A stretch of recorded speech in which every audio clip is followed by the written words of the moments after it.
ঠিক বেশ কিছুক্ষণ সময় হয়ে গেল, কিন্তু মেট্রোর তরফ থেকে কতক্ষণ লাগতে পারে পরিস্থিতি স্বাভাবিক হতে সেই সম্পর্কে কিছুই বলা হচ্ছে না, না রয়েছে কোনো অ্যানাউন্সমেন্ট। দেখো, নির্দিষ্ট করে কোনো সময় কিন্তু মেট্রোর তরফে জানানো হয়নি। তার মূল কারণ হচ্ছে এই সমস্যাটা কতক্ষণে স্বাভাবিক করা যাবে সেই সংক্রান্ত আপডেট কিন্তু মেট্রোর কাছে এখন নেই। কারণ চেষ্টা চলছে, এমার্জেন্সি ব্রেক একবার অ্যাপ্লাই হয়ে গেলে সেই ব্যক্তিকে সেখান থেকে সরানো অত্যন্ত কঠিন একটি বিষয়। সেই বিষয়টি কিন্তু চেষ্টা করা হচ্ছে, কিন্তু এখনো পর্যন্ত যে পরিস্থিতি তাতে যেটা দেখা যাচ্ছে যে মেট্রোর সম্পূর্ণরূপে স্বাভাবিক হতে আরো অনেকটা সময় লেগে যেতে পারে, এমনটাই কিন্তু একটা আশঙ্কা। তবে মেট্রোর তরফে যেটা জানানো হচ্ছে, যারা ইঞ্জিনিয়াররা রয়েছেন তারা ইতিমধ্যেই ঘটনাস্থলে পৌঁছেছেন, তারা কাজ করছেন, মেট্রো রেকটিকে সরানোর চেষ্টা করছেন। এবার এই রেকটি যদি একটি লাইনের মধ্যে আটকে থাকে তাহলে মূল যে সমস্যার জায়গাটা তৈরি হয় যে কোনোভাবেই কিন্তু অন্য রেকও চালানো সম্ভব হচ্ছে না, এবং রেকটিকে যে ঘুরিয়ে আনবে টালিগঞ্জ থেকে ঘোরানোর ব্যবস্থা রয়েছে, ব্রিজির ঠিক আগে থেকে ঘোরানোর ব্যবস্থা রয়েছে, সেখানেও কিন্তু কোনোভাবে মেট্রো রেক পৌঁছে দেওয়া সম্ভব হচ্ছে না। তার ফলে আপলাইনে এই সমস্যাটি হলেও আপ এবং ডাউন দুদিকেই কিন্তু মেট্রো চলাচল সম্পূর্ণরূপে বন্ধ রাখতে হয়েছে, ময়দান থেকে ব্রিজি বা শহীদ ক্ষুদিরাম পর্যন্ত। অন্যদিকে মেট্রো চলাচল করছে এই মুহূর্তে দক্ষিণেশ্বর থেকে ময়দান পর্যন্ত। তার ফলে দক্ষিণ শহরতলি মানুষদের কিন্তু অনেকটাই সমস্যার মুখে পড়তে হচ্ছে এই মেট্রো বিভ্রাটের জেরে। একদমই অরিত্রিক, তুমি আমাদের সঙ্গে থাকো। আজ রবিবার, আজ যান্ত্রিক ত্রুটির কারণে এভাবে মেট্রো বিভ্রাট, ভোগান্তিতে পড়েছেন যাত্রীরা। যেমনটা আমাদের প্রতিনিধি জানাচ্ছিলেন যে এমার্জেন্সি অ্যাপ্লাইড ব্রেক যে কারণে এইভাবে হঠাৎ করে আটকে যায় রেকটি। পরিস্থিতি স্বাভাবিক হতে কতটা সময় লাগবে এখনো পর্যন্ত বলা যাচ্ছে না। পাশাপাশি গত শুক্রবারের ছবি আপনাদের সামনে রেখেছি, যখন নোয়াপাড়া বিমানবন্দর রুটে মেট্রোয় বড়সড় বিভ্রাট হয়। নোয়াপাড়া বিমানবন্দর রুটে আচমকাই অন্ধকার হয়ে যায় একাধিক স্টেশন। দেখতে পাচ্ছেন একেবারে শুক্রবারের ঘটনা, ঘুটঘুটে অন্ধকার হয়ে যায় এভাবেই metro station. Jessore road, cantonment এবং বিমানবন্দর তিনটি স্টেশনে বিদ্যুৎ বিভ্রাটের জেরে অন্ধকার হয়ে যায় মেট্রো স্টেশন। বিকল হয়ে পড়ে এসকেলেটর, লিফট সহ প্ল্যাটফর্মের সমস্ত বৈদ্যুতিক যন্ত্রপাতি। মেট্রো কর্তৃপক্ষ জানায় বিদ্যুৎ বিভ্রাট হলেও মেট্রো চলাচল স্বাভাবিক ছিল। যদিও যাত্রীরা কিন্তু অন্য কথা সেদিনও বলেছিলেন, সেদিনও চরম ভোগান্তির শিকার হতে হয়েছিল যাত্রীদের। আর তার ঠিক দুদিনের মাথায় রবিবার ফের একবার যান্ত্রিক ত্রুটির কারণে আটকে গেল রেক। অরিত্রিক ভট্টাচার্য প্রতিনিধির সঙ্গে আরো একবার কথা বলে নেব। অরিত্রিক, শুক্রবারই আমরা দেখেছিলাম তিনটি মেট্রো স্টেশন এভাবে ঘুটঘুটে অন্ধকার হয়ে গিয়েছিল, চরম ভোগান্তিতে পড়েছিলেন যাত্রীরা। দুদিনের মাথায় আজ রবিবার ফের একই ঘটনা, বারবার তো এই ঘটনা ঘটেই চলেছে। দেখুন, মূল সমস্যার জায়গাটা হচ্ছে যে ব্লু লাইনে এই ঘটনা অহরহ ঘটে থাকছে। তার একটা বড় কারণ, এর আগে মেট্রো জেনারেল ম্যানেজার তিনিও ব্যাখ্যা দিয়েছেন যে ব্লু লাইন অর্থাৎ দক্ষিণেশ্বর থেকে নিউ গড়িয়া, যদিও নিউ গড়িয়া স্টেশন অনেকদিন বন্ধ, সেও এক মেট্রো বিভ্রাটের জন্যই, কিন্তু এই যে লাইনটি 41 বছর পুরনো এবং সেখানে বিভিন্ন রকম প্রযুক্তিগত সমস্যা হচ্ছে, যেগুলোকে স্থায়ীভাবে মোকাবিলা করার জন্য কিন্তু ইতিমধ্যেই নানাবিধ ব্যবস্থা নেওয়া হয়েছে, রেল বোর্ডের পারমিশন নেওয়া হয়েছে, কাজ চলছে। কিন্তু এর আগের যে ঘটনাটা তুমি বলছিলে সেটা কিন্তু ইয়োলো লাইনে, অর্থাৎ যে লাইন উদ্বোধন হয়েছে 6 মাস পেরিয়েছে সবে, সেখানে বিদ্যুৎ বিভ্রাটের মতন সমস্যা দেখা গেছে। গ্রিন লাইন অর্থাৎ যেটা গঙ্গার নিচ দিয়ে যায় হাওড়া ময়দান থেকে সেক্টর 5 পর্যন্ত, সেখানেও সমস্যা দেখা গেছে। এবং মূল বিষয়টা বয়সজনিত নাকি মূল বিষয়টা রক্ষণাবেক্ষণের, সেই প্রশ্নটা বারবারই ওঠে। তবে আজকে রোববার যে ঘটনাটি ঘটলো সেটা কিন্তু অনেকটা লম্বা সময়, এবং তার ফলে অনেকটা সময় ধরে আমরা দেখতে পাচ্ছি হচ্ছে মেট্রোর কোনো রকম সার্ভিস একটা বড় অংশ জুড়ে নেই, এবং সেটার জন্য কিন্তু প্রচুর মানুষকে ভোগান্তির মুখে পড়তে হচ্ছে।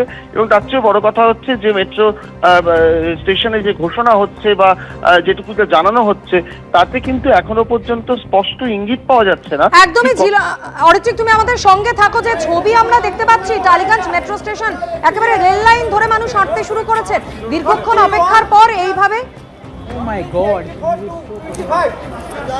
পাশেই থার্ড লাইন এবং সেই লাইন ধরে একেবারে বিপজ্জনক অবস্থায় শিশুদের কোলে নিয়ে মানুষ এইভাবেই রেল লাইন ধরে হাঁটতে চলেছেন। বছরের শেষ রবিবার প্রত্যেকেই বাড়ি থেকে বেরিয়েছিলেন কোথাও না কোথাও যাওয়ার উদ্দেশ্যে, আর সেখানেই মেট্রো বিভ্রাট, যার জেরে পাশেই থাকা থার্ড লাইন ধরেই মানুষ হাঁটছেন। শুধুমাত্র যে বড়রা রয়েছেন তা নয়, কচিকাচারা তাদেরকেও এই পথ দিয়েই হাঁটাচলা করতে হচ্ছে। চরম ভোগান্তির শিকার হতে হচ্ছে যাত্রীদের।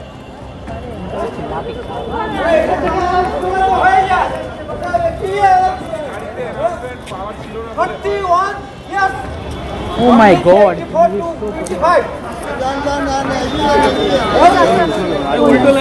বছরের শেষ ফেস্টিভ মুডে রয়েছেন সকলেই। কচি কাচাদের নিয়ে সকলেই বাইরে বেরিয়েছিলেন, কিন্তু ডেস্টিনেশনে পৌঁছানোর আগে মেট্রো বিভ্রাট আর জার্জিরে পাশে থাকা থার্ড লাইনে রেল লাইন ধরেই একেবারে এগিয়ে যেতে হচ্ছে সাধারণ মানুষকে।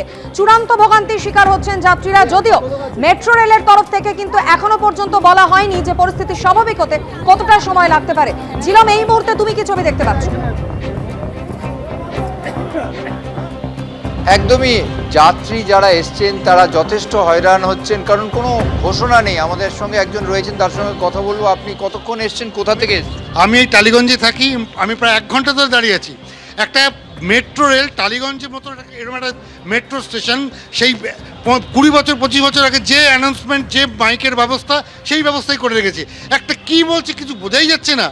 সামনে একটা ট্রেন এতক্ষণ এলো, সেই ট্রেনটাকে তো পেছন দিকে করে নিয়ে লাইনটাকে ক্লিয়ার করে দিতে পারতো। মানুষের হয়রানি এরা চায় এবং নিজেদের মধ্যে ঝগড়া। আপনি 1 ঘন্টা আগে এসে কি দেখলেন?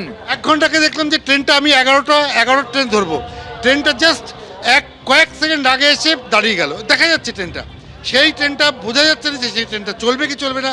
তারপরে সেটা থামলো, তারপরে সেখান থেকে সমস্ত প্যাসেঞ্জারগুলোকে নামালো, নামিয়ে ট্রেন দাঁড়িয়ে রয়েছে।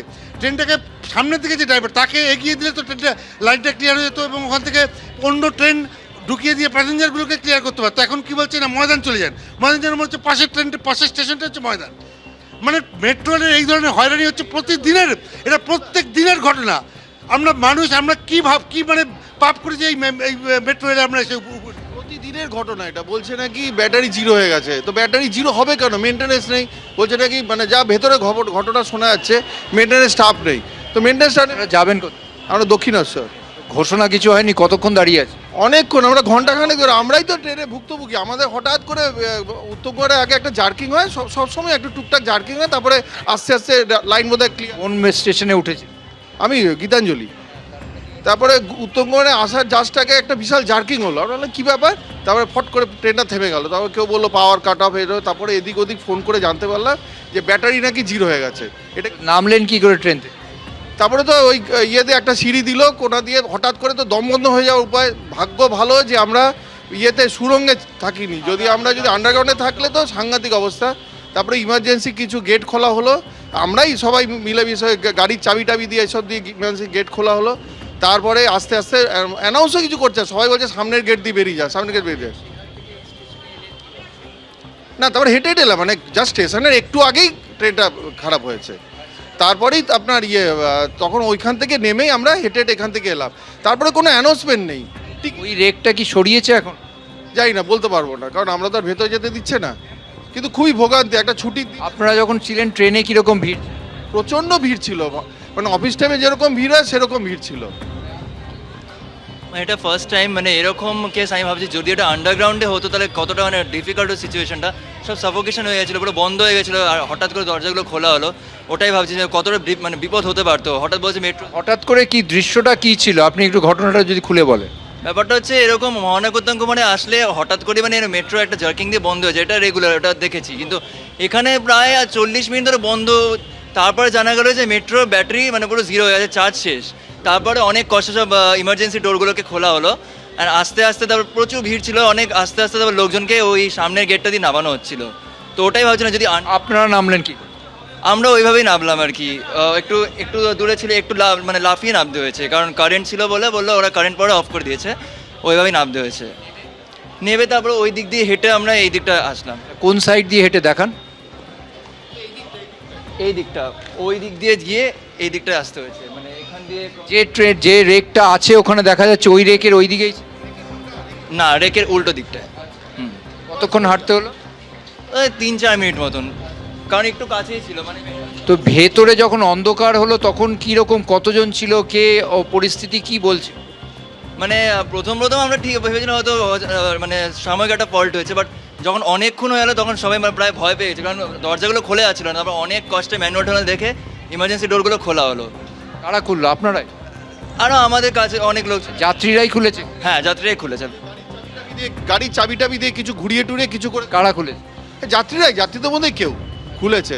নাহলে কেউ তো খোলার কোনো লোক নেই, কোনো অ্যানাউন্সমেন্ট নেই। মানুষ একটা কোনো বিপদে পড়লে অ্যানাউন্সমেন্ট আছে তো, যে আমাদের মেট্রো খারাপ হয়েছে, আপনারা কোনো ইয়ে হবেন না। বুঝতেই পারছো যে যারাই যা ট্রেনে ছিলেন, যেই রেকে ছিলেন, সেই রেকে যে বিভ্রাটের শিকার, তারাই বলছেন যে পরিস্থিতি এমন আচমকা, রেক মাঝে মাঝেই থমকে যায়, কিন্তু রেক থমকে গিয়ে এরকম দীর্ঘক্ষণ থেকে যাওয়া সেরকম পরিস্থিতি তারা একদমই দেখেননি। ঝিলাম যে পরিস্থিতির সৃষ্টি হয়েছিল। আরো একবার আপনাদের জানিয়ে দিই, কিছুক্ষণ আগে অবধি আপনারা দেখছিলেন রেকের ভিতরের যে ছবিটা, হঠাৎ করেই টালিগঞ্জ পেরোতে এই রেকটি আটকে যায়।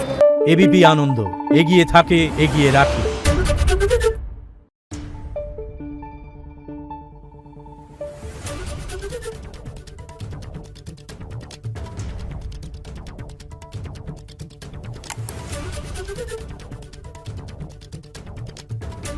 Thank you.